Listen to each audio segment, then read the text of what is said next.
اعوذ باللہ من الشیطان الرجیم بسم اللہ الرحمن الرحیم الحمد للہ رب العالمین والصلاة والسلام علی النبی وآلہ لا سیما امیر المؤمنین علیہ الصلاة والسلام ولعنت اللہ علی اعدائہم اجمعین۔ مولا متقیان امیر المؤمنین حضرت علی بن ابی طالب علیہ الصلاة والسلام کی المناک شہادت کے موقع پر تمام مومنین کی خدمت میں تعزیت و تسلیت پیش کرتا ہوں، اور اس غم کے حقیقی وارث حضرت حجت ارواحنا لہ الفدا کی خدمت بابرکت میں تعزیت و تسلیت پیش ہے۔ آج کے اس غم کے موقع پر امام علی کا ایک وصیت نامہ جو نہج البلاغہ میں دوسرا حصہ ہے مکتوبات کا اور مخطوطات کا، اس میں 47 نمبر خطبے میں امیر المومنین نے جو آخری لمحات میں شہادت سے پہلے وصیت فرمائی تھی سر پر ضربت لگنے کے بعد، صرف ترجمہ عرض کرنا ہے کہ شاید اس حدیث کے ذریعے سے ہم بھی کسی حد تک امیر المومنین کی وصیت کے مطابق زندگی گزارنے میں کامیاب ہو سکیں، اور اس وصیت پر غور کر کے اور اس وصیت کو نگاہوں میں رکھ کر شاید آج کے دن اس کے ذریعے سے مولا کائنات کی بارگاہ میں تعزیت اور خراج عقیدت پیش کر سکیں۔ روایت یہ ہے ومن وصیت لہو علیہ السلام، مولا متقیان علیہ السلام کی وصیت ہے للحسن والحسین علیہ السلام، امام حسن امام حسین علیہ السلام سے، لما ضربہ ابن ملجم لعنہ اللہ، جب ابن ملجم لعنۃ اللہ علیہ نے مولا کائنات کے امام علی کے سر مبارک پر ضربت لگائی۔ امیر المومنین نے یہاں سے جملہ فرمایا اوصیکما بتقوی اللہ، میں تم دونوں کو تقوی الہی کی وصیت کرتا ہوں۔ یہ اہل بیت کی تعلیمات میں اور امیر المومنین کے پیغامات میں پہلا جملہ اکثر جگہوں پر یہی رہا ہے کہ تقوی الہی، اللہ کا خیال کرنے، اللہ کی مخالفت سے بچنے، اللہ کے مرضی کا خیال کرنے کی تاکید مولا کائنات نے فرمائی ہے۔ چونکہ خود امام المتقین تھے، لہذا کم از کم اپنے ہر چاہنے والے کو اس بات کا پیغام دیا ہے کہ تقوی الہی اختیار کرو، اور تاکہ متقی جب بنو گے تم اپنے امام المتقین کے سچے چاہنے والے بن سکتے ہو۔ اور پھر وَاللَّہ تَبْغِيَ الدُّنْيَا وَإِن بَغَتْكُمَا، دیکھو دنیا کے پیچھے نہ بھاگو اگرچہ دنیا تمہاری طرف آئے، وَلَا تَأْسَفَا عَلَى شَيْءٍ مِّنْهَا زُوِيَ عَنْكُمَا، اور جو چیز دنیا کی تمہیں حاصل نہ ہو سکے اس کے اوپر افسوس نہ کرو، اس لیے کہ دنیا کی کسی چیز سے انسان کو کچھ حاصل ہونے والا نہیں ہے۔ دنیا اگر آخرت کے لیے ذریعہ ہے تو بہترین چیز ہے، لیکن دنیا کے لیے ہو یہ اس انسان کو سوائے نقصان کے کچھ اور نہیں پہنچاتی۔ دنیا اگر آخرت کو نقصان پہنچائے تو اس دنیا کو امیر المومنین نے ٹھوکر مار دی ہے۔ اگر دنیا خدا سے دور کر دے، دنیا اگر آخرت سے دور کر دے تو اس دنیا کے لیے امیر المومنین نے یہی جملہ فرمایا تھا، طلقت کے ثلاثا، میں نے 3 دفعہ طلاق دیا، نہیں جس کو پھر اپنایا نہیں جا سکتا ہے۔ اور پھر فرمایا وقولا بالحق، دیکھو ہمیشہ حق بات کہو۔ علی معیار حق ہیں، علی کا ایک پیغام ہر ایک کے لیے ہے، اپنے چاہنے والوں کے لیے، کہ ہمیشہ حق بات کہو، ہمیشہ تمہاری زبان پر حق ہو، چونکہ علی نے سوائے حق کے کچھ نہیں کہا ہے۔ اور یہ کہنے کے بعد قولا بالحق، ہمیشہ حق بات کہو، وعملا للاجر، اجر کے لیے عمل کرو، یعنی کوئی ایسا کام کرو بیکاری یا کوئی ایسا عمل جس کی جزا نہ ہو، جس کا بدلہ نہ ہو، جس کا اجر نہ ہو، ایسے کاموں کی طرف نہ جاؤ۔ اور وَكُونَ لِلظَّالِمِ خَصْمًا، دیکھو ہمیشہ ظالم کے دشمن رہو۔ خصم کے معاملے صرف دشمنی دل میں رکھ لینا نہیں ہے، بلکہ اظہار دشمنی بھی ضروری ہے، اظہار نفرت بھی ضروری ہے، ظلم کا مقابلہ بھی ضروری ہے، ظلم کے خاتمے کی کوشش بھی ضروری ہے، ظالم سے اظہار نفرت بھی ضروری ہے، ظالم کے ظلم کو جس حد تک روک سکتا ہو اس حد تک روکنا بھی ضروری ہے۔ یہ امام علی کی وصیت ہے، کون للظالم خصما، دیکھو ہمیشہ ظالم کے مقابل پر رہو، ظالم کے دشمن رہو، ظالم کے مخالف رہو، ظالم کے خلاف ظلم کو ختم کرنے کی کوششیں کرتے رہو۔ وَكُونَ وَلِلْمَظْلُومِ عَوْنًا، اور مظلوم کے مددگار رہو، مظلوم کی اعانت کرو، یعنی صرف مظلوم سے زبانی ہمدردی نہ ہو، زبانی ہمدردی بھی ضروری ہے، اور جس حد تک تم مظلوم کے لیے سہارا بن سکتے ہو، جتنا تم مظلوم کا ساتھ دے سکتے ہو اتنا تم مظلوموں کا ساتھ دو۔ اور اس کے بعد پھر یہاں سے قابل توجہ ہے کہ اوصیکما، فرمایا میں تم دونوں کو، یعنی امام حسن امام حسین سے وصیت فرمائی، وہ جمیع ولدی، فرمایا کہ میری یہ وصیت تمام اپنے بیٹوں سے ہے، اپنی اولاد سے ہے، وہ اہلی تمام اعزاء اور رشتہ داروں سے ہے، ومن بلغہ کتابی، اور جس تک بھی میرا یہ وصیت نامہ پہنچے اس کے لیے، یعنی ہم سب سے بھی امام علی کی یہ وصیت ہے۔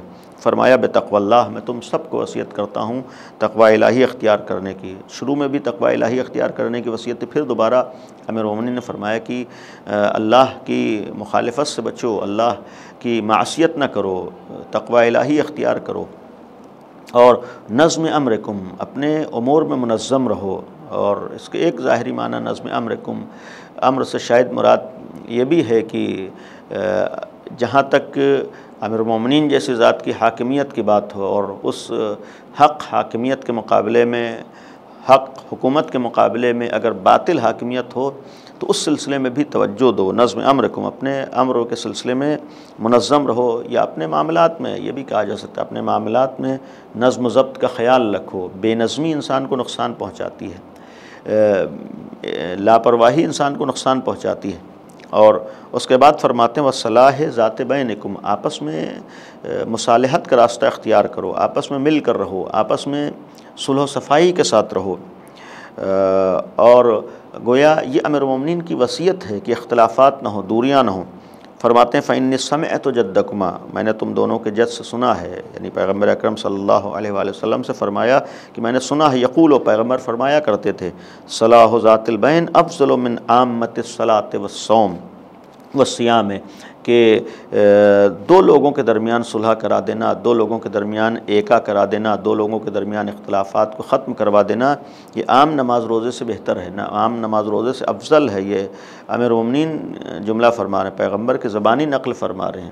اس حد تک تاکید اسلام میں اختلافات سے بچنا، یہ اسلام کا پیغام ہے۔ اسلام ہرگز نفرتوں کا پیغام نہیں دیتا ہے، اسلام دشمنی کا پیغام نہیں دیتا ہے، اسلام تو نفرتوں کو مٹانا چاہتا ہے، اسلام تو دین محبت ہے، محبت کا علی ابن ابی طالب کا پیغام ہی تھا کہ دلوں میں محبت ہو۔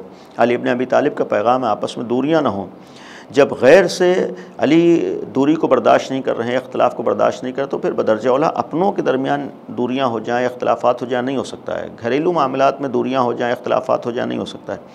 گویا امام علی کی وصیت ہے کہ ہر ایک سے تمہاری صلح و صفائی ہو، ہر ایک سے تمہارا دل صاف ہو، اپنے بھائی سے، اپنے بہن سے، اپنے عزیز سے، اپنے رشتہ داروں سے، اپنے دوست و احباب سے، اہل ولا سے، مومنین سے، تمہارے دلوں میں کینے نہ ہوں، نفرتیں نہ ہوں، تمہارے آپسی اختلافات نہ ہوں، اس لیے کہ تمہارے آپسی اختلافات سے ہمیشہ دشمن نے فائدہ اٹھایا ہے، دشمن فائدہ اٹھاتا ہے۔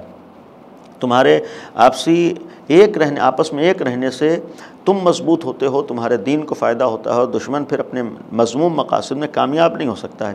تو یہ امام علی کی وصیت ہے کہ ہم آپس میں دوریوں کو ختم کریں، ہم آپس میں نفرتوں کو ختم کریں، ہم آپس میں اختلافات کو ختم کریں، ہم امیر المومنین کی وصیت پر عمل کرتے ہوئے ہم سب ایک رہیں، ہم صلاح ذات البین، یعنی آپس میں مصالحت ہو، آپس میں قربتیں ہوں۔ اور پھر فرمایا اللہ اب یہاں سے اس انداز سے گفتگو ہے اور وصیت ہے کہ خدا را فی الایتام، یتیموں کا خیال رکھنا۔ علی نے ہمیشہ یتیموں کا خیال رکھا ہے، یہاں مذہب اور دین کو معیار نہیں بنایا ہے، کہا کہ یتیموں کا خیال رکھنا۔ فلا تغبوا افواہہم ولا یضیعوا بحضرتکم، ایسا نہ ہو کہ وہ بھوکے رہ جائیں، ایسا نہ ہو کہ ان کے شکم تک غذا نہ پہنچ سکے، ایسا نہ ہو کہ وہ تمہارے ہوتے ہوئے وہ کسی رات بھوکے سو جائیں، اس لیے کہ علی نے کبھی یہ گوارہ نہیں کیا کہ علی کے ہوتے ہوئے کوئی یتیم بھوکا سو جائے۔ فرمایا کہ یتیموں کا خیال رکھو، یتیموں کی سرپرستی کرو، کہیں ایسا نہ ہو کہ تمہاری وجہ سے وہ ضائع ہو جائیں، تمہارے ہوتے ہوئے وہ آگے بڑھ سکتے تھے نہ بڑھ سکیں، تمہارے ہوتے ہوئے وہ دشواریوں پریشانیوں کے شکار ہوں۔ نہیں، جس حد تک ان کی مدد کر سکتے ہو، سہارا بن سکتے ہو، یتیموں کے کام آ سکتے ہو، تم یتیموں کا کام آؤ، یتیموں کی مدد کرو، یتیموں کا خیال کرو، آگے بڑھنے کے وسائل اور ذرائع فراہم کرو۔ اور پھر فرماتے ہیں اللہ فی جیرانکم، دیکھو پڑوسیوں کا خیال کرو۔ امیر المومنین کی وصیت ہے، پڑوسیوں کے لیے خصوصی تاکید فرمائی ہے۔ فإنہ وصیۃ نبیکم، اس لیے کہ تمہارے نبی کی وصیت تھی، ما زال یوصی بہم، اور پیغمبر اتنی زیادہ پڑوسیوں کے بارے میں تاکید اور نصیحتیں کیا کرتے تھے حتیٰ ظننا انہ سیورثہم، ہم نے یہ گمان کرنا شروع کر دیا کہ پیغمبر وارث بنا دیں گے. یعنی اس حد تک تاکید پڑوسیوں کی ہے، اس حد تک پڑوسیوں کے حقوق پیغمبر نے بیان کیے. یہ اسلام میں اس حد تک حقوق گویا لگتا ہے کہ میراث میں بھی حصہ ہو جائے گا. یعنی یہ گویا ایک تعبیر ہے کہ اس حد تک تاکید ہے، اس حد تک خیال کرنے کے لیے کہا گیا ہے. یہ اسلام ہے، یہ امام علی کی وصیت ہے کہ اگر علی والے ہو تو اپنے پڑوسیوں کا خیال رکھو، تمہاری ذات سے انہیں تکلیف نہ ہو، تمہاری وجہ سے انہیں کوئی پریشانی نہ ہو، ان کے لیے سہارا بنو، ان کے لیے ان کی مدد کرو، کم از کم ان کے حالات سے آگاہ رہو، تمہیں معلوم ہو کہ کون کس پریشانی میں ہے. کہیں ایسا نہ ہو کہ تم اپنے گھر میں ہو اور تمہارے پڑوسی دشواریوں پریشانیوں کے شکار ہوں یا فاقوں کی نوبتیں آ جائیں. لہذا فرماتے ہیں کہ تمہیں خدا کا واسطہ ہے کہ پڑوسیوں کا خیال رکھنا. اور پھر فرمایا کہ اللہ فی القرآن، خدا را قرآن کا خیال رکھنا. علی قرآن کے ساتھ ہیں، قرآن علی کے ساتھ ہے. علی اپنے چاہنے والوں کو وصیت کر رہے ہیں کہ تم بھی قرآن کا خیال رکھنا. صرف قرآن کو گھر میں رکھ لینا کافی نہیں ہے، بلکہ قرآن کو سمجھنا، قرآن کو پڑھنا، قرآن کے مطابق زندگی گزارنا، قرآن میں غور و فکر کرنا، قرآن کو اپنے لیے رہنما مقتدا بنانا، قرآن سے آشنا ہونا، قرآن سے قریب ہونا. یہ امیر المومنین کی تاکید ہے. فرماتے ہیں اللہ فی القرآن، خدا را قرآن کا خیال رکھنا.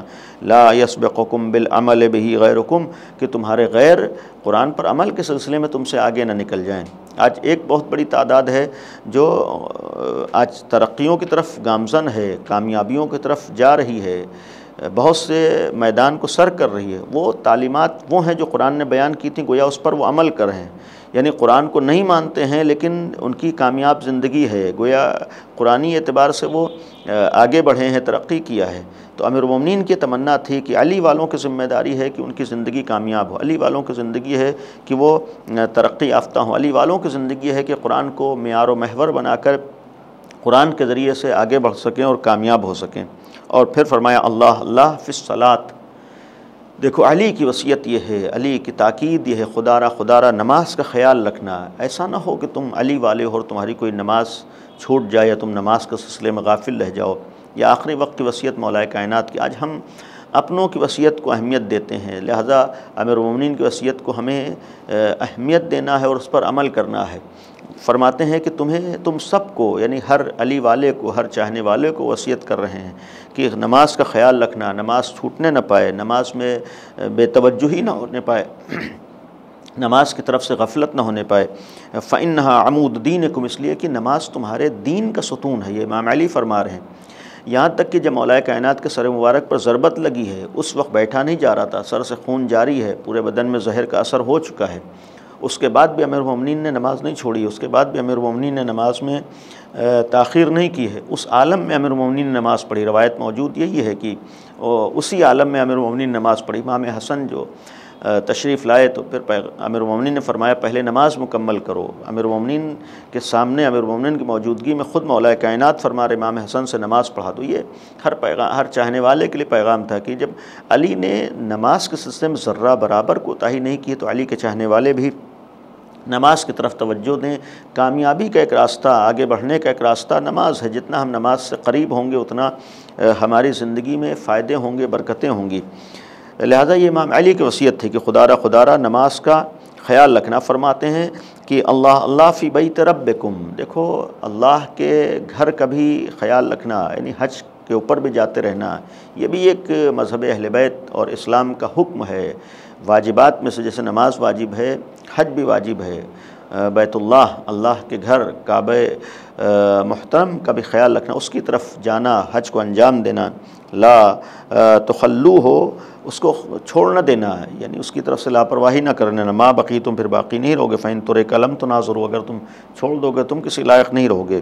اور پھر اللہ فی الجہاد باموالکم وانفسکم والسنتکم. دیکھو راہ خدا میں جہاد کرتے رہنا. یہ خود امیر المومنین جیسا ایک گویا انسان کامل اور معیار حق اور مکمل طور پر جس کی زندگی اسلام ہے وہ پیغام دے رہا. جہاں جہاد کو لے کر بہت سی غلط فہمیاں پھیلائی گئیں، بعض افراد کو استعمال کر کے جہاد جیسے مقدس لفظ کو بدنام کیا گیا.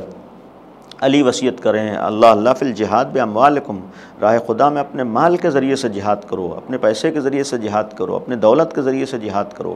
یعنی جہاد کے معنی انسانیت کی خدمت ہے، جہاد کے معنی ظالم کو آگے نہ بڑھنے دینا ہے، جہاد کے معنی مظلوم کا ساتھ دینا ہے، جہاد کے معنی انسانیت کے کام آنا ہے، جہاد کے معنی مخلوق خدا کے لیے سہارا بن جانا ہے، جہاد کے معنی ایک بہترین ماحول اور بہترین سماج کو تیار کرنا ہے، آمادہ کرنا ہے، اور ہر طریقے کے نقصانات سے محفوظ رکھنا ہے۔ لہذا فرمایا کہ اپنے مال کے ذریعے سے بھی جہاد کرو، اللہ فی الجہاد باموالکم، اپنے مال کے ذریعے، فی الجہاد باموالکم وانفسکم، اپنے نفس کے ذریعے سے جہاد کرو، نفس کی مخالفت کر کے، اپنی مرضی کی مخالفت کر کے، اپنے پروردگار کی مرضی کا خیال کر کے تم گویا اس فریضے کو ادا کرو۔ تو مال کے ذریعے سے بھی جہاد کرو، اور اپنے نفس کے ذریعے سے وَأَلْسِنَتَكُمْ فِي سَبِيلِ اللَّهِ، اور اپنی زبان کے ذریعے سے بھی جہاد کرو، یعنی وہ باتیں کرو جس سے تمہیں فائدہ ہو، انسانیت کو فائدہ ہو، ایسی باتوں